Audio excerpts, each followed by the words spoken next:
Excellencies and distinguished speakers, on behalf of the Cosmos Foundation, I welcome you to today's webinar on Bangladesh-China relations prognosis for the future. Today, welcome remarks by Mr. Inayatullah Khan, Chairman of Cosmos Foundation, who will then hand it over to our Chair, Dr. Iftikhar Ahmed Chowdhury, to deliver his remarks. The keynote address will be delivered by His Excellency, Mr. Yao Wen, the Ambassador of China to Bangladesh, followed by our 6 distinguished discussants who will each speak for a duration of 10 minutes. Professor Kanti Bajpai, Vice Dean for Research, Lee Kuan Yew School of Public Policy, National University of Singapore. Mr. Lu Zhongyi, Senior Fellow and Secretary General of China and South Asia Center and Shanghai Institute for International Studies in China. Ms. Lailofar Yasmin, Professor, Department of International Relations in University of Dhaka. Mr. Lin Min Wang, Professor in Institute of International Studies in Fudan University in China. Ms. Li Hongmei, Assistant Research Fellow, Institute for International Strategic and Security Studies, China. Ambassador Tariq Karim, former Bangladesh High Commissioner to India and Ambassador to the United States and Honorary Emeritus Advisor. Thank you, and we very much look forward for the discussions today. I will now hand it over to Mr. Inayatullah Khan to commence our session. Today's event, which will focus on the ever-growing relationship between Bangladesh and China, is particularly timely, I believe, in the wake of Xi Jinping's new team assuming responsibilities at the top of the Chinese government, promising a newly proactive foreign policy. China's relations with Bengal began with civilizational contacts way back in the history.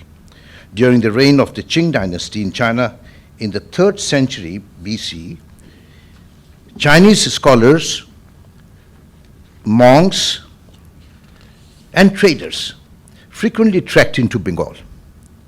Famous travelers like Fa Hien and Yuan Sang visited our parts of the subcontinent and left behind written narratives about our history, culture, and politics. Significantly, this was not just a one-way traffic. At the time when Buddhism flourished in Bengal, particularly during the rule of the Pala dynasty between the 8th and 11th century AD, Atish Dipankar, the scholar monk, traveled to China from today's Bangladesh to teach and preach. Bangladesh, or Manjala, as the Chinese historically refer to what is now Bangladesh, was a prominent location on both the two ancient Silk routes, maritime and overland, and acted as the inspiration for today's Belt and Road Initiative, President Xi's grand vision for a trade route connecting 3 continents that has been described as its Marshall Plan for the 21st century. The eye-opening trip to China by Bangabandhu Sheikh Mujibur Rahman as a young politician in the mid-50s provides further inspiration for the lasting warmth in our ties. He visited China to attend a peace conference of the Asia-Pacific region in October 1952 as a young Bengali rising political star. What had been called New China gripped his imagination. He repeated that visit and recorded his experience in the book titled Amar Dekha Noya Chin, New China as I Have Seen, which was reprinted in 2021. Some present in this room will recollect the 2 visits to Dhaka in mid-1950s and early 1960s. Again, Premier Zhou Enlai. No surprise, therefore, that the relations between Bangladesh and China were to eventually transform from close friendship into a strategic partnership. In a relatively short period of time, the ties received a major boost during the visit of our Prime Minister Sheikh Hasina to China in 2019. The watershed point of this transformation was President Xi Jinping's all-important visit to Bangladesh in 2016. This heralded the beginning of the strategic partnership. The outcome was commitment of an inward flow of Chinese investments through the Belt and Road Initiative and other projects amounting to nearly $40 billion US. This was roughly equivalent to 10% of Bangladesh's GDP. the largest external funds secured from any single country. China became Bangladesh's significant trading partner and foreign investor, also a major source of military hardware supplies. Chinese support during our fight against COVID-19 was remarkable. Our distinguished keynote speaker, Ambassador Yao Wen, has recently described our two countries as natural cooperative partners. He went on to add that our cooperation on economy and mega projects as the pillar of our bilateral relations. Since initiating market-based reforms in 1978, China has witnessed what the World Bank terms the fastest sustained expansion by a major economy in history that has seen more than 850 million people lifted out of poverty.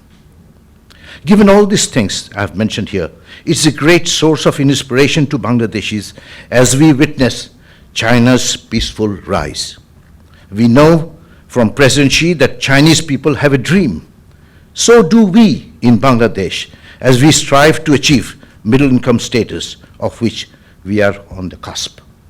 It's my firmest conviction that ties with China will continue to form the bedrock of our efforts to fulfill these aspirations.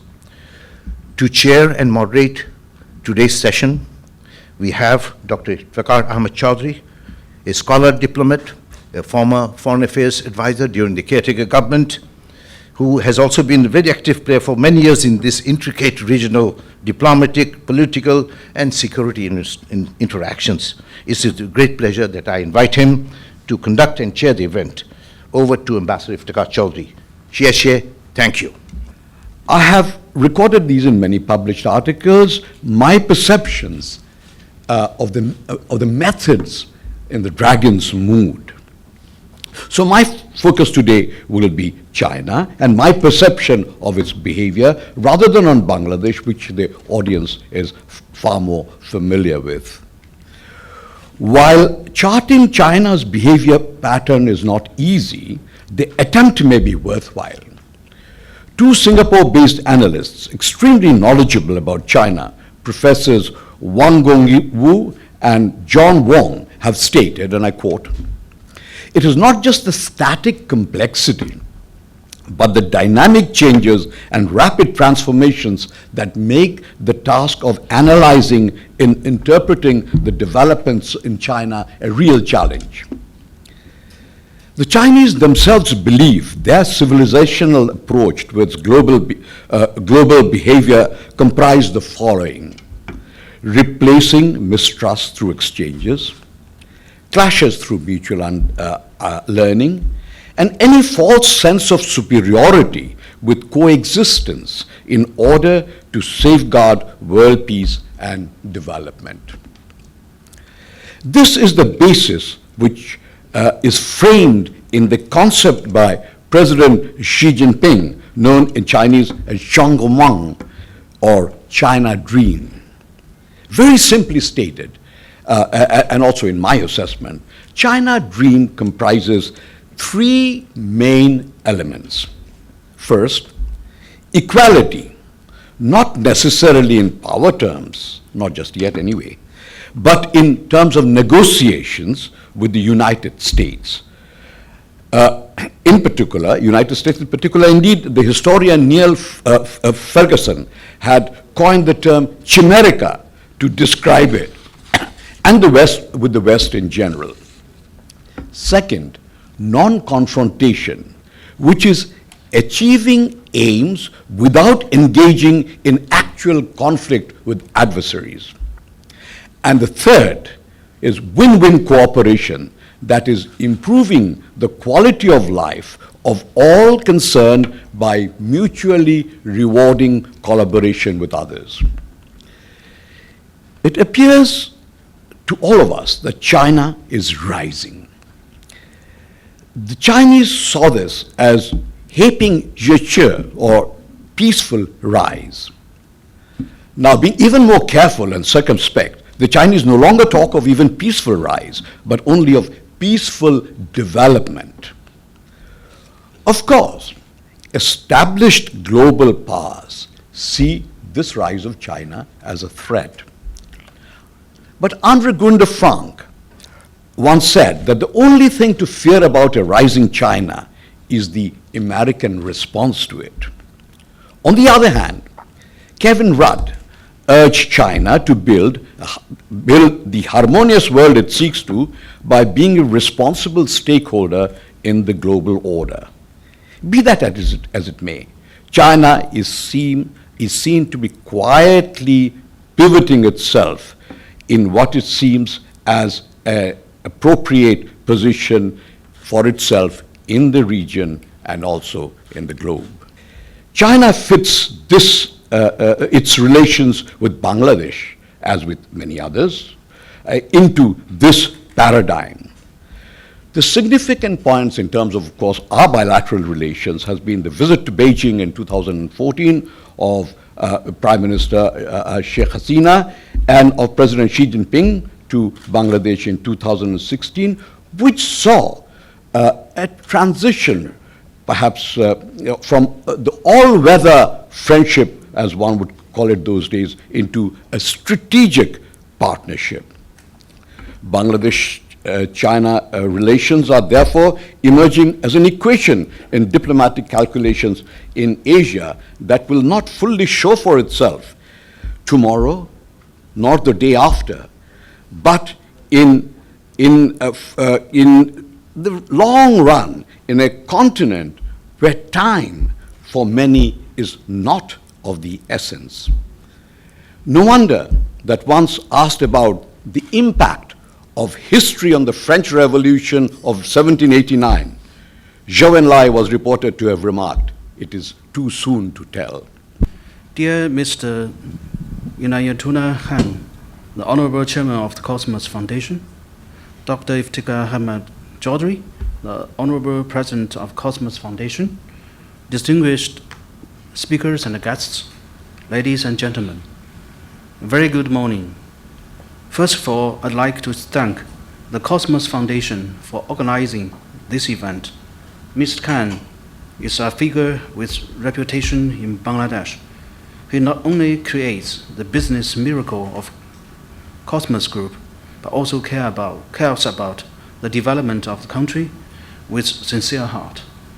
Dr. Chaudhry is a highly respected scholar with significant merits and is well received in the international relation academia.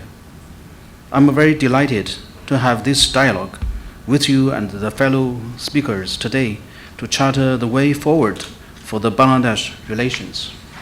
But before I start, I also welcome, we have a few distinguished young scholars come over all the way from China for this forum. They represent the best minds in China, especially in terms of South Asian studies. So dear friends, as a matter of philosophy, there are three ultimate questions for human beings. Who am I? Where did I come from? And where I'm going? The theme of the event today is prognosis for future. Before getting into this core issue, I'd like to talk about the key elements that define China-Bangladesh relations and to retrospect into its history, which would inspire our discussion on the future. First, China and Bangladesh both have a long history and splendid culture. We have been good neighbors and friends since ancient times, seeking knowledge, even if you have to go as far as China, said the Prophet Muhammad. For Bangladesh, China is not far away. Historically, there have been frequent exchanges between China and the land where Bangladesh is located today. Throughout the southern and sea routes of the Silk Road, there are many touching stories that have been passed on for millennia. 16 centuries ago, the eminent Chinese monk Fa Xian traveled through this part of the world to ancient India to acquire the Buddhist texts. Since then, the famous monk Xuanzang and the great navigator Zheng He also left their footprints on this land. Master Atisha made an incomparable contribution to the spread of Buddhism in China, especially in the region of Tibet. All we read from the history are friendly exchanges between the two peoples, with no clue of any single mention of hostility or conflict. Thanks to our ancestors, there is no historic issue or political burden left to bother us nowadays. Second, China and Bangladesh have comparable national conditions. In contemporary histories, we have both suffered from foreign invasions and colonial plundering. Our two peoples rebuilt our countries from scratch, and after a struggle of generations, eventually get back on their right track of dignity and development. That is why we both hold our national sovereignty and political independence so dear. China and Bangladesh are developing countries with larger population. The two peoples have a natural sense of closeness.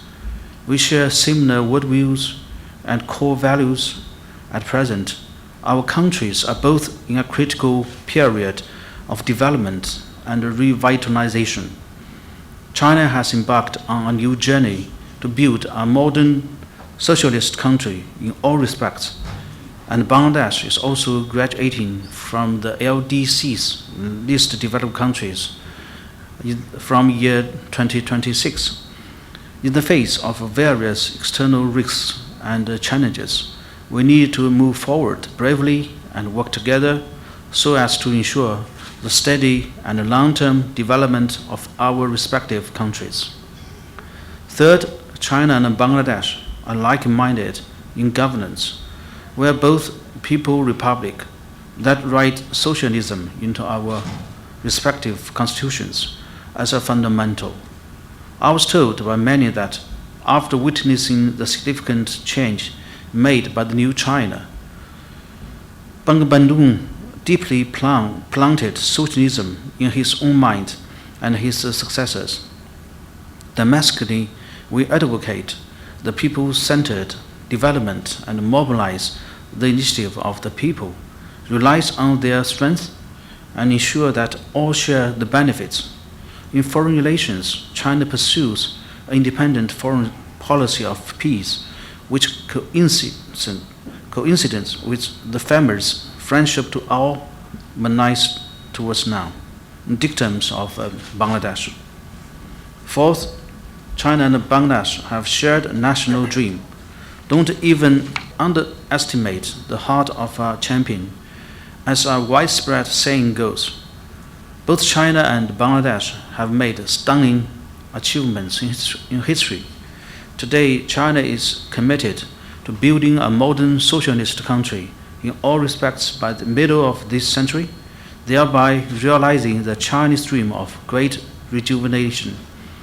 Bangladesh is also working hard to implement the Vision 2041 perspective plan and to realize the Sona Bangla dream. Chinese President Xi Jinping has said many times that the national dreams of China and Bangladesh were collected with each other.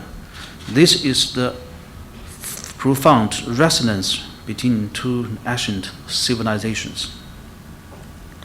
Dear friends, the close historical relations, comparable national conditions, like minds in governance, and well-collected national dreams are the four cornerstones that guarantee the stability of the mega structure of China-Bangladesh relations. Here are also four pillars that determine its height. First, the China-Bangladesh friendship was forged by the older generation of our country leaders and are deeply rooted in history and social consensus. During the 1950s and the 1960s, Chinese Premier Zhou Enlai visited Dhaka twice, and Bandung also visited China twice. Together, they planted the tree of friendship between our two peoples. Maulana Basani, comrade and mentor of Bandung, once wrote in his book that today China is the leader of the liberation struggle of the opposed people of Asia, Africa, and Latin America. China is the emancipation shrine of the just rising people of the three continents. And I went to visit that shrine. My pilgrimage did not fail. This is a perfect demonstration of the deep and sincere affections between our two peoples. Since the establishment of China-Bangladesh diplomatic relations 48 years ago, the two sides have always trusted, respected, supported, and helped each other, setting an example of friendly coexistence and win-win cooperation between countries. Second, the incumbent leaders have provided strong political guidance for China-Bangladesh relations. In the year 2016, Chinese President Xi Jinping paid a historical visit to Bangladesh, and together with the Honorable Prime Minister Sheikh Hasina, uplifted our bilateral relations to a strategic partnership of cooperation. 3 years later, the Honorable Prime Minister Sheikh Hasina in turn made a landmark visit to China. Even during the pandemic, when international travels was interrupted, the leaders of our two countries maintained close contact through video speeches and letters to each other. President Xi Jinping and the Honorable Prime Minister Sheikh Hasina extended their sincere greetings and congratulations to each other on the occasion of the Golden Jubilee of Bangladesh independence and birth centenary of Bangabandhu and the founding centenary of the Communist Party of China. When the Honorable President Mohammed Shachibuddin Trump assumed office, President Xi Jinping promptly sent a congratulatory message to him. The close exchanges between the leaders have set the tone for the development of friendly relations between the two countries. Third, China-Bangladesh cooperation truly benefits the two peoples. Bangladesh is the first country in South Asia to join the Belt and Road Initiative. BRI have become a household brand in Bangladesh. Many people can even pronounce it in Mandarin. The Chinese constructors help build one landmark after another. The Made in China label can be found in every bazaar. The Chinese high-tech kids lead the fashion of digital development in Bangladesh. More and more young people go to study in Chinese universities and pursue their career in Chinese companies. An increasing number of Chinese entrepreneurs come and invest in Bangladesh. In these interactions, people of the two countries have established a profound friendship. Many of them fall in love and get married. So China-Bangladesh cooperation brings not only tangible material benefits, but also a close mentioned collections. Fourth, China and Bangladesh have always firmly supported each other on issues of co-interest. We both pursue independent diplomacy for peace. We support each other in safeguarding sovereignty, independence, territorial integrity, and national dignity. We coordinate and cooperate in regional and international affairs and jointly oppose external interference. We have never accused each other on issues such as democracy and human rights. China appreciates Bangladesh's long-term and firm support for the One China principle. As a responsible major country and a friendly neighbor of both Bangladesh and Myanmar, China has been unswervingly mediating between the two countries to promote the repatriation of Rohingyas. A local friend once told me sincerely that many people provide lip services, but only China is actually doing practical things to proceed with the repatriation. Dear friends, under the leadership of Communist Party of China, the Chinese people are spare no effort to realize the Chinese dream of great rejuvenation. On the occasion of the founding centenary of the CPC, China declared to have successfully achieved its first centennial goal of building a moderately prosperous society in all respects. Now we have embarked on a new journey towards the second centennial goal of building an all-round modern socialist country. It is at the core of the Chinese dream to make the Chinese country strong and prosperous, the Chinese nation rejuvenated, and the Chinese people happy and fulfilled. China has successfully explored a modernization path with Chinese characteristics, breaking the myth of modernization equals westernization. It creates a new form of human civilization and inspires countries all over the world, especially the developing countries.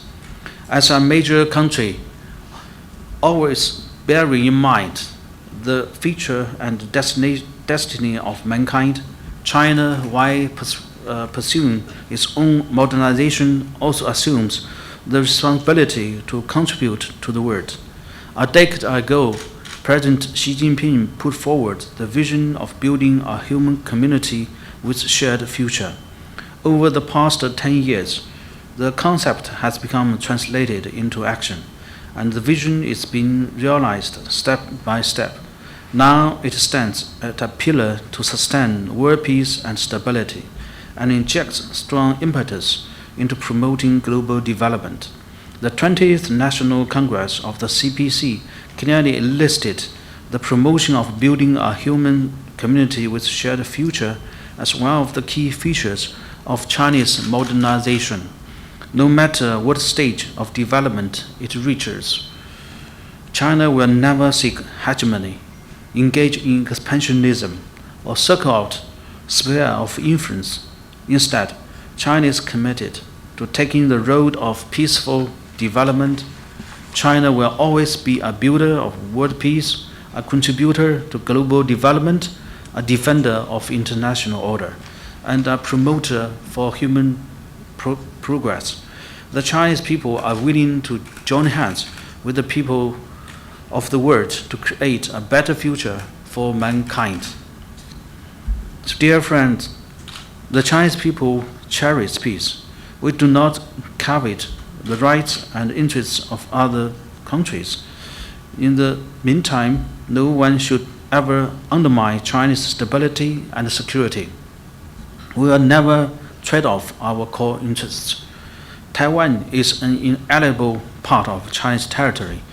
The reunification of the motherland is a common aspiration of Chinese people on both sides of the Taiwan Strait. The One China principle is a long-standing international consensus, which serves as the political foundation for China's relations with other countries. Any action to challenge the One China principle or to counter China's reunification progress will be resolutely frustrated. Any attempt to support the so-called Taiwan independence separatists is against the trend of history and will definitely end in failure. The Chinese people want to maintain peace and stability across the Taiwan Strait more than anyone else. In need to safeguard our national sovereignty and territorial integrity, however, we want also reserve our right to resort to all necessary means. Dear friends, the world today is undergoing major changes unseen in a century, and the pendulum of prosperity is pivoting to the east. Both China and Bangladesh are facing unprecedented opportunities and challenges. What is the future of China-Bangladesh relations? This is a question we must answer. I'd like to share some of my own sights. First, China and Bangladesh should continue to firmly support each other in following a development path that suits our respective national conditions. The modernization of both China and Bangladesh involves a huge population. We should always bear reality in mind as we address issues, make decisions, and take action. We should adhere to the path of peaceful development and refuse to trade the other path of war, colonization, and plunder taken by some countries. Standing on our own feet, both China and Bangladesh have made a miracle of rapid socio-economic development that attract the attention of the whole world. China respects Bangladesh's choice of its own development path and is willing to strengthen strategic communication and mutual learning with Bangladesh on this basis. China and Bangladesh should continue to support each other on issues of conscience and say no to foreign interference with one voice. Second, China and Bangladesh should deepen the strategic partnership for cooperation and explore new growth points. This year marks the 10th anniversary of the launching of the BRI. 8 mega projects in Bangladesh, such as the Badma Bridge Railway Link project, will be completed and put into practice. The construction of the Rajashahi surface water treatment plant project will also kick off, while implementing the outcome of the high-level visits of 2016 and 2019 and deepening cooperation on the BRI. China is willing to work with Bangladesh to continue exploring cooperation opportunities under the Global Development Initiative, the Global Security Initiative, and the Global Civilization Initiative. In particular, we are willing to promote upgrading of industries and the digitalization process in Bangladesh and to improve the quality and the competitiveness of Made in Bangladesh. The Chinese side has noticed the Indo-Pacific outlook of Bangladesh released recently, and I believe that many of its ideas are similar to those of China. China supports Bangladesh in playing a more active and more significant role in regional and international affairs while preserving its own policy of independence. Third, China and Bangladesh should make our relations a model of friendship among developing countries, thus make our contribution to the building of a human community with shared future. We need to deepen friendship, mutual respect, mutual trust, and convergence of interests, set a model of good neighbors and friends, and safeguard the common interests of developing countries.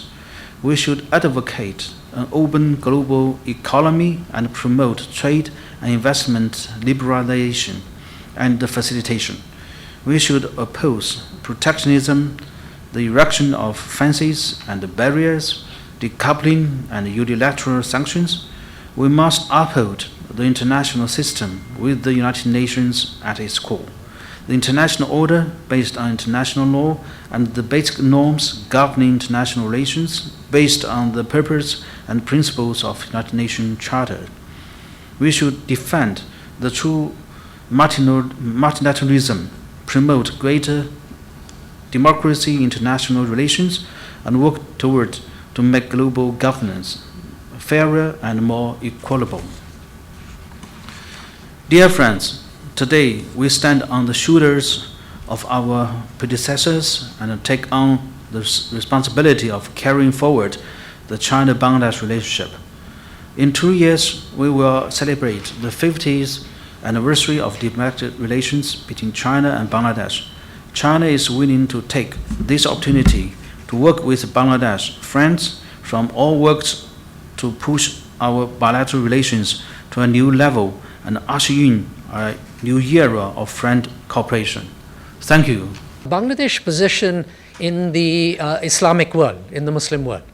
And China has a significant Muslim population, and most recently we've seen China play a role in mediating between Saudi Arabia and Iran. And clearly China is playing a bigger role in the Gulf and even the Middle East. It seems to me that Bangladesh is well placed to have a dialogue with China on Middle Eastern and Gulf issues, and of course, organizations such as the Organization of Islamic Conference, the OIC, where Bangladesh plays a very important role. So, my first point is there are opportunities, diplomatic opportunities, arising out of Bangladesh's several bridging roles. The second point I think that I wanted to mention is the environment. Obviously, both China and Bangladesh are going to be very severely tested by climate change. Amongst the countries that will be most affected by climate change, both are up there, unfortunately. But both could work together on dealing with climate change, on adapting to climate change, but even on mitigation issues. China has enormous strengths in renewables, which it is sharing increasingly, and at very affordable rates all over the world, including in India. India has purchased renewables from China. So I think that one of the areas of collaboration is in the area of renewables, in the area of how to adapt to climate change, how to bring in new technologies to mitigate climate change. Of course, there will be severe challenges ahead if sea level rise occurs, particularly in Bangladesh and in coastal areas in China. And I think there's much to be learned from on both sides on how to deal with climate change. Of course, as a middle power, Bangladesh is a significant player in climate negotiations, and China, of course, is a very important player in those negotiations. So it seems to me there's also the possibility of China-Bangladeshi collaboration in global climate change negotiations and regional climate change possibilities. The first opportunity, I think, is diplomatic. And I'm thinking here, we were talking yesterday about Bangladesh's bridging role. And it seems to me that China and Bangladesh could build on this possible bridging role of Bangladesh.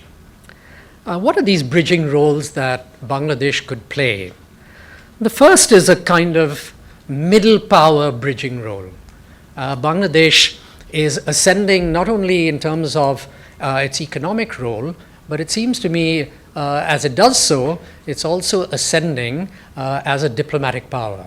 The feature of middle powers is that they stand between very big powers, the great powers, the superpowers, and smaller powers.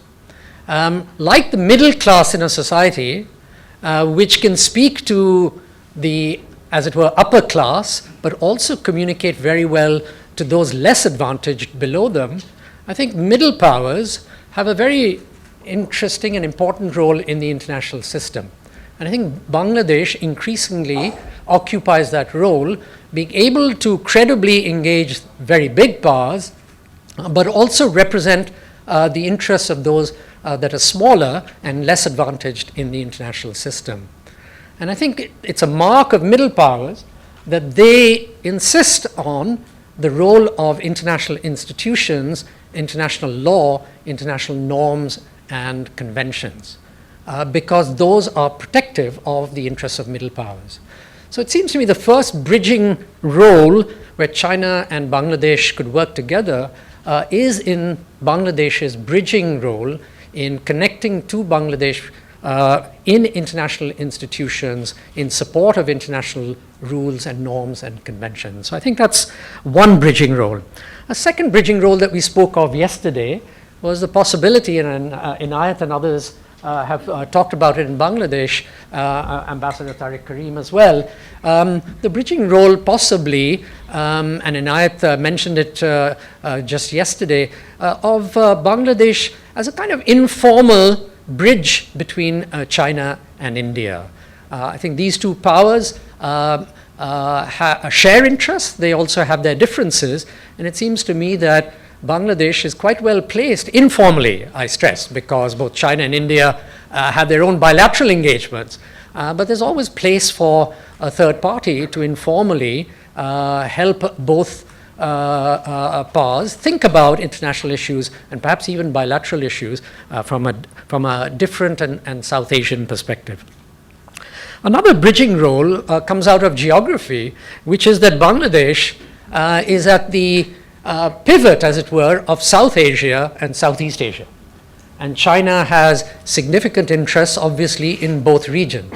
And it seems to me that as Bangladesh grows as an economic power and as a diplomatic power, it will become more and more relevant to Southeast Asia. It's already a member of the ASEAN Regional Forum. And I think here again, be interesting to see in the future how China and Bangladesh connect to each other in connecting these two regions more thoroughly. The Bay of Bengal opens onto both South Asia and Southeast Asia, especially Myanmar, Thailand, Indonesia, in Southeast Asia. And China, of course, has major interest there. The Chinese Navy is in the Bay of Bengal, Indian Ocean increasingly. And of course, China has a very historic, long-term relationship with Southeast Asian country. So it seems to me there's another sort of bridging role that Bangladesh plays there. The ambassador mentioned Myanmar and the Rohingya problem. And of course, I think a China-Bangladesh discussion on how that problem can be resolved, that's another kind of bridging role, it seems to me, the last bridging role I thought I would mention is, of course, China and Bangladesh have a very rich and important role in peacekeeping. China is now amongst the 5 permanent members of the Security Council, I think the largest contributor to peacekeeping funding. And it is also sending out contingents of peacekeepers, the blue helmets. Bangladesh today is probably sending out more peacekeeping blue helmet elements than any other country in the world.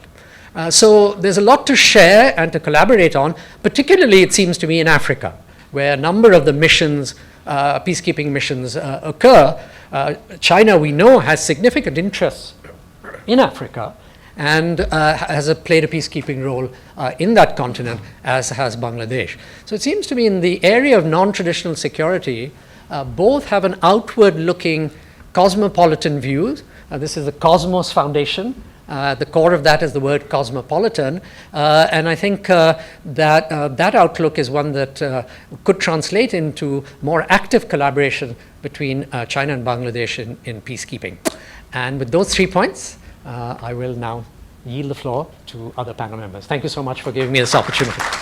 Most of the developed countries are concerned about being pressured by the United States to take sides and join the U.S. Indo-Pacific strategy. This can be understood because developing countries are more concerned about the impact of climate vulnerability, the access to advanced technology and capital, and the need for better infrastructure, healthcare, and education systems. The increasing global instability in geopolitical, economic, and financial aspects will pose a threat to them in addressing these challenges.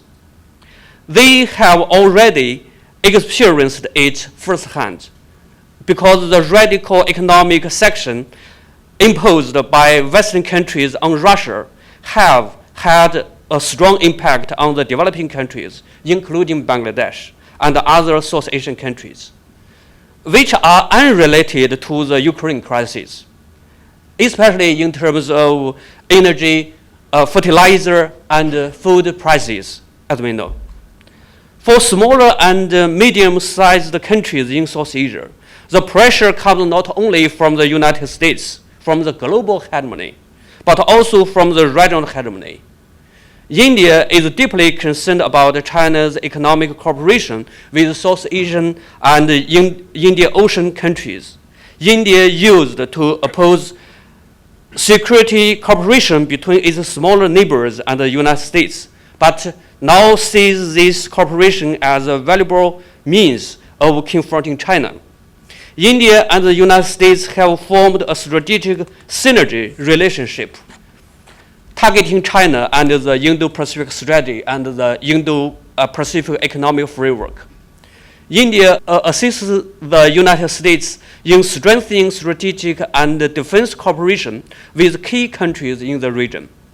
And in the past 2 years, due to the impact of the fluctuation of the Fed monetary policy, the COVID-19, the Russian-Ukraine conflict, and the impact of some domestic economic policy mistakes and party struggles, some South Asian countries have been facing the challenge of debt crisis. India and the United States view the crisis as a unique opportunity to strengthen their regional leadership and regain influence in the region. India hopes to use this opportunity to consolidate its harmonic position in South Asia and the Indian Ocean and establish an exclusive economic and trade zone centered around it. China dislikes the term Indo-Pacific because it is a geopolitical design aimed at China from its source around 2006. And its security implications are obvious. But in today's world, where the United States has a clear advantage in discourse, we also have to face the increasing use of the term by more and more countries and carefully study what these countries refer to when they use this word, this term. As the once largest developing country, China has first-hand experience of the concerns of the developing countries. Therefore, Chinese leaders have proposed the Global Development Initiative, Global Security Initiative, and Global Civilization Initiative.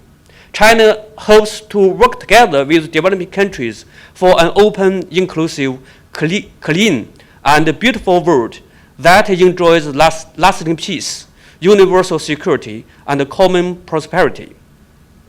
The Bengal region was once one of the most prosperous regions in South Asia in history and even in the world. Bangladesh now is exploring its own path of modernization to achieve Vision 2021 to 2041. Due to the political consensus on opening up and finding advantageous industries suitable for the country, Bangladesh's economy has developed very fast in the past decades. Bangladesh is an important direction for the outward shift of China's industrial and supply chains. China and Bangladesh have become an inseparable part of the Asian industrial and supply chains, which is a fundamental guarantee for the economic prosperity of both our countries. China and Bangladesh should work together to maintain regional security and stability, as well as the stability of the Asian industrial chain and supply chains. China-Myanmar-Bangladesh economic corridor is a way for this, I think. In the exploration of modernization, China has some beneficial experiences and is willing to share them with developing countries, including Bangladesh, especially in areas such as flood control and drought prevention, poverty reduction and disaster relief, river governance, and urban river sewage treatment that Bangladesh particularly needs. China and Bangladesh can further strengthen cooperation and exchange, I think. Thank you very much. I stop here. Since the 1980s, China has adopted its non-aligned policies. But what I think China was seeking is cooperation with Bangladesh. It's a relation just like cooperation without any limits, and cooperations in all areas, which was not limited just to economy.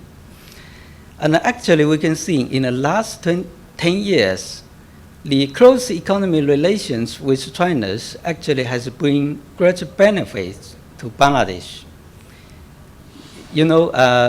Bangladesh joined the BRIs, and now more and more United States companies, more and more Japan companies, they pay more attention to Bangladesh markets. And then I find that Bangladesh has more bargaining powers with the Chinese company, with the Japanese company, with the United company. So this is a benefit. This is really benefit to Bangladesh. I think it's also benefit to Chinese company because you have to be a survival in a competitive markets for Chinese company. The third point I want to say is from the bilateral levels. I cannot imagine any issues, any problems between China and Bangladesh.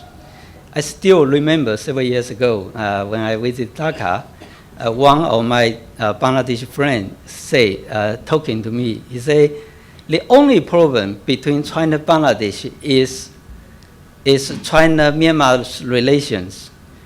He said, because China-Myanmar have so close relations, so this is the big problem for China-Bangladesh relations. But I think actually it's not the problem. China-Myanmar relation is not a problem for China-Bangladesh relations. Actually, it's good, and also it's really good for China can play its role as the mediators between these two countries.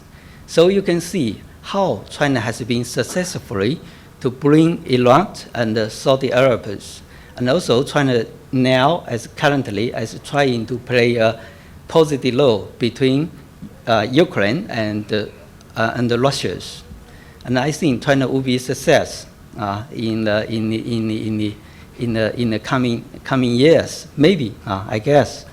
So, and also, I think for China has a good relation both with Bangladesh and also with Myanmar, then China can play a big role and play a neutral and a positive role between your two countries.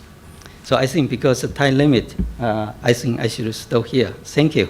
This is my first time to come Bangladesh, and yesterday when I just on the street to come to the hotel, I'm very surprised by the development of the Bangladesh because I think I find that there are so many construction sites on the road and the building and also the road. So I think this is the land full of the hope in the future, and Bangladesh also try to find every opportunity in the future to develop the economy. And I think that's very great. But we must look at the global picture, and because we know that actually now we will find that there are two phenomena are very popular now. The first is the geopolitical competition of the great powers. And I still remember that the very famous scholar just Fukuyama said that the 21st century is not the geopolitical competition century, but it's the identity politics century. But I think that actually now there are two phenomena. Now the geopolitical competition is come back. The China and the U.S. and also the Russia and the U.S. And besides that, the identity politics is also is another formula. And you will find that the Hindu nationalism and also the populist in other countries and also America first and India first and other anything. So this is the world full of uncertainty as also full of the turbulence. And now, today, I would like to just introduce some of my research about the America's just policy in the South Asia, and I would like to just give the three of my my findings. First, I find that actually just the America just comprehensive strategic contraction from Afghanistan, and we know that after the America just strategic withdrawal from Afghanistan, now the strategic importance of the Afghanistan and also the Pakistan also north for the America, and this is totally different from the after the 9/11. We know that. I still remember in 2017, the Trump administration suspended the military aid to the Pakistan, and now it has never just returned. And we also find that the Trump administration and also the Biden administration gave just a cold shoulder to the Pakistan. So Pakistan and the U.S. relations have very close to the U.S. Their strategic attention to the Afghanistan. So now these two countries also for the America, their strategic importance has been ignored. And this is the first characteristic. Second one is now the India is have now the India is get the America's full support. And no matter just in the national strategy of the U.S. or the Indo-Pacific strategy, we will find that U.S. still continue to support the India's rights and also support the India's leader in the South Asia and also in the Indian Ocean. And you will find in the national security strategy, we will also find that actually just after the end of the Cold War, especially in 2004, the India and U.S. relations start the development. And after the last just 20 years, it developed very quickly. And no matter just in the bilateral relations, also just in the multilateral relations. And we know that the actually U.S. and India relations, the defense cooperation is the cornerstone of the two countries. But now their cooperation, cover every fields, no matter the economy and space and cybersecurity and also other just emerging technology. So their relations, develop very quickly because now India is a very key pillar of the Quad. I've also a very strategic, just supporter of India's of the U.S. strategic importance in the Indo-Pacific. So that's the time for all the India. And last one, and I find that now the last second is. America also pay more attention to the Bay of the Bengal. If you look at the Trump administration's their policy, you will find that in 2018, and the Trump administration released an initiative on the Bay of Bengal and tried to focus on the Bangladesh, Sri Lanka, and also the Maldives, because these all three countries are also joined the BRI, and also they are also very important for the America, just their division of the Indo-Pacific. Because according to the Biden administration, they're saying we will just focus on every corner of the Indo-Pacific. So in the future, the Bay of the Bengal will also very important for the just the U.S. That's why no matter the Biden administration, also the previous Trump administration put more strategic emphasis on this region, and they also increase more the security assistance and also the development assistance to this region, and focus on the construction, the security capacity building, and also on the just infrastructure construction, also on other the disaster relief list. So we will find that in the future, maybe this just area will full of the competition, or will full of the opportunity anyway. But now, what's for the choice for the Bangladesh? We know I just told the Bangladesh now is also full of the opportunity for development, and also try to the effort to try to develop the country. And I still remember last year the foreign secretary of the Bangladesh, the Mr. Masud Momen, he put forward that there are 5 priorities of the Bangladesh's their foreign policy. And the first one is Bangladesh located in a very restrictive regional context. So have to just balance their policies.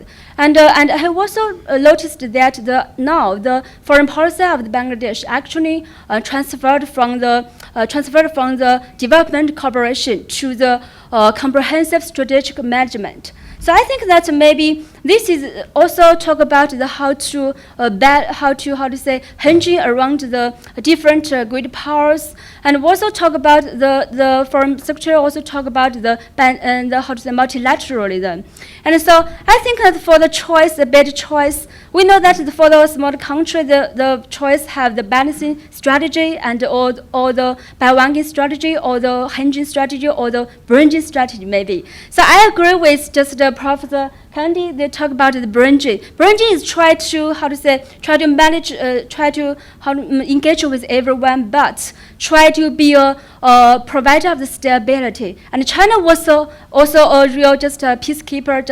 Just now they talk about, because China just President Xi Jinping just put forward three just initiatives: the global development initiatives and global security initiatives and also global civilization initiatives. I think that we can find more words and we can find more just common work in the future, because we also want to this area be a development land, also full of the development and full of the hope, and try to cooperate more and try to Bangladesh also try to bridge with every partner, every side, but not involve the great power competition in this area. And so we hope that we can just join hands in the future in the every just area, and we can just try to realize all of our dream, just the Chinese dream and also the Bangladesh dream. Okay, thank you everyone. For us, our immediate geography is that we are part of the historical, civilizational Indian subcontinent, but we also have, at one stage of separation from us, the rising superpower that is China. These are two things which we cannot ignore. We cannot ignore our geography, we cannot ignore our history. Then we come to the aspirations. Where do we go with this history and geography? And I think it's encapsulated. I had the privilege of being in the formative stage of a foreign policy in the early 70s. Where we are and how we had evolved to be what we were determined the nature of a foreign policy. Respect for sovereignty of all nations.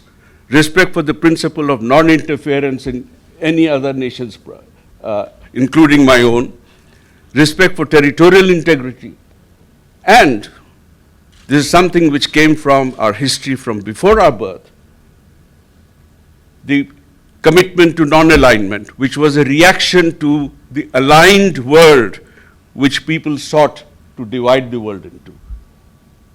And we didn't want to be part of that. We didn't want to be part of that Cold War. In a sense, our birth was midwifed by the Cold War, and we wanted to get away from that. In today's world, the same principles apply, except I would say non-alignment, I would describe it more as an active and interactive neutrality. We still want we want good relations with everyone.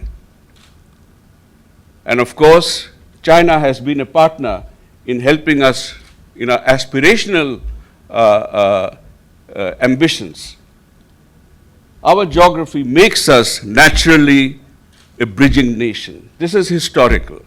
We have been a bridging nation even before the new post-colonial New Westphalian states that emerged after 49. And we will continue to be so in the present work. Bengal was rich and prosperous because of its location, and we are the inheritors of that Bengal. That's how we look on ourselves. I used the word yesterday that we are actually a middle power, but not in the sense of a power with military strength. We are a middle power because we have gravitas from our huge population. It's 170 plus million people crammed into a small space, almost half of whom comprise the youth dividend that gives us the ability to have such high rates of growth and such quick transition into economic power. We want to continue on that. if we are a bridging nation, the bridges that China has helped us to bridge, and right now the most important bridge it is helping us is developing the railway line over the Padma Bridge. That's the second layer of the bridge. These are not bridges to nowhere. These are not bridges which have dead ends on east or west. We are the natural bridge between South Asia and Southeast and East Asia, have always been so. That's what geography dictates us. We connect the look-east aspirations of India with the ancient looking west aspirations of China. Your Journey to the West, the famous book, which I had the occasion to read when I was posted in China, is an encapsulation of that. And we are here to try and make that happen. We are part of the bridge. I look on ourselves as the western span of this bridge. The eastern span is Myanmar.